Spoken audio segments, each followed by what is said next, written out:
go above $100 on the markets here in Europe and edging closer to $100 a barrel over in New York. Let's get a reaction from Salman Alansari, founder and president of the Washington, D.C. based Saudi American Public Relations Affairs Committee. Thanks for speaking with us here on France 24. Merci beaucoup, Francois. Salman, the crisis that we're seeing unfold, the invasion of Ukraine by Russia. First off, how's it being perceived where you are?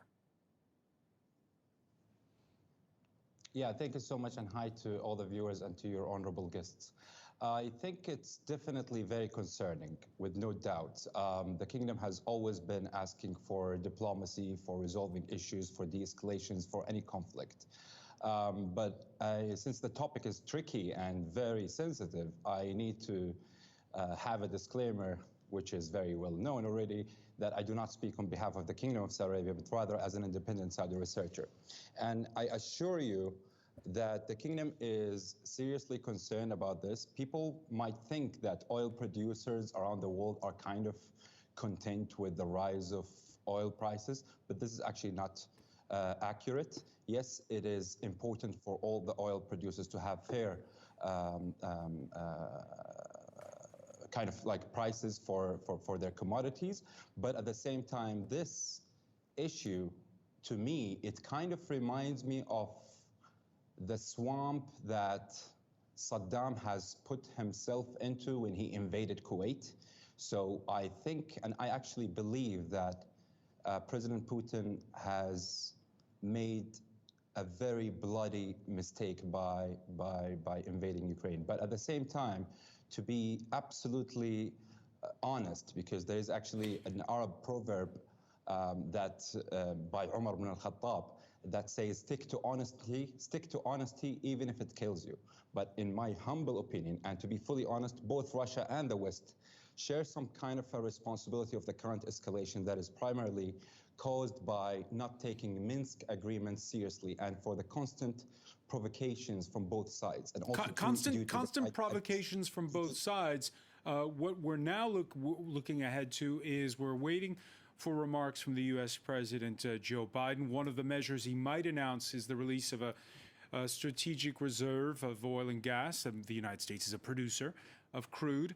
But will he then be, in your view, on the telephone to the king or the crown prince to talk a little bit about whether or not they too can help out by pumping out more oil? Yeah, I think we have to put things into context. Last year, President Biden blamed the Kingdom of Saudi Arabia for the fossil fuel at the climate summit.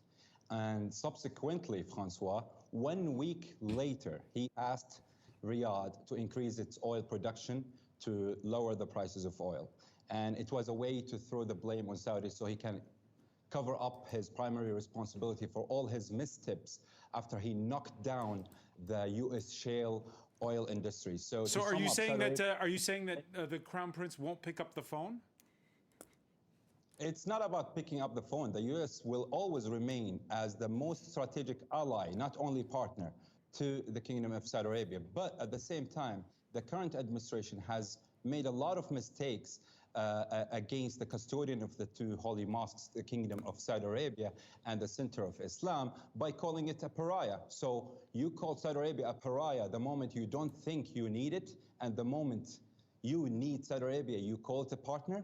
Saudi Arabia doesn't like to play these games. So I think the United States, the ball is in the court of the United States to rectify the trajectory of its conception. And if you see a gold-plated invitation to go to the White House, to the Crown Prince, if he says, let bygones be bygones, let's forget about the Jamal Khashoggi affair, let's forget about Yemen for a little while, let's come on over to the White House, all is forgiven, or you are welcome. At that point in time, what will Saudi Arabia's view be towards Russia? I think it's not like that at all. People are thinking Saudi Arabia is somehow taking sides here and there. No, Saudi Arabia has the absolute sovereignty to multiply its relationships and to strengthen its relationships with all the world powers and all nations. And let's not forget the fact that Saudi Arabia has been the trusted ally for the United States since the beginning and the inception of Saudi Arabia by having the golden rule, which is oil for security, and by putting down the Soviet Union, and also by countering terrorism. So Saudi Arabia is the golden key for the United States in the region, that's for sure. But putting the blame just to remind our viewers on that point, in the 1980s, the Saudis helped keep the price of oil low, and exactly. You could say that that's one of the reasons why the Soviet Union collapsed. They were over-reliant on oil and gas at the time. Yeah. Could and a scenario also, like that happen again? Let's not forget also last year, or 2 years ago, at the beginning of the Corona crisis, Riyadh used a shock tactic against Russia by increasing its production to the maximum to get Russia in line with OPEC plus previous agreements. Despite being upset by the move, which is Moscow, Moscow was under pressure, but eventually followed suit. So Saudi Arabia doesn't want to use oil as a military kind of tactic, but to make sure that all OPEC members are following suit and working on stabilizing the energy market, Saudi Arabia can take real actions because it's the central bank of energy in the whole world. Salman Alansari, one final question for you.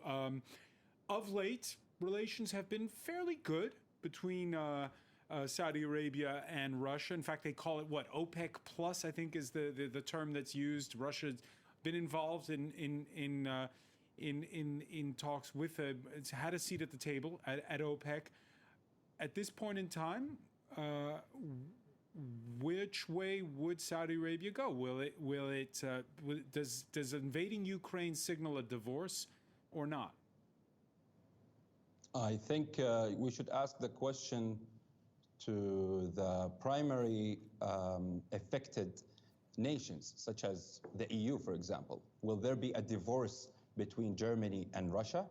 Not at all. Even like the Minister of International Affairs of Germany himself said Nord Stream 2 might be excluded from the sanctions bundle.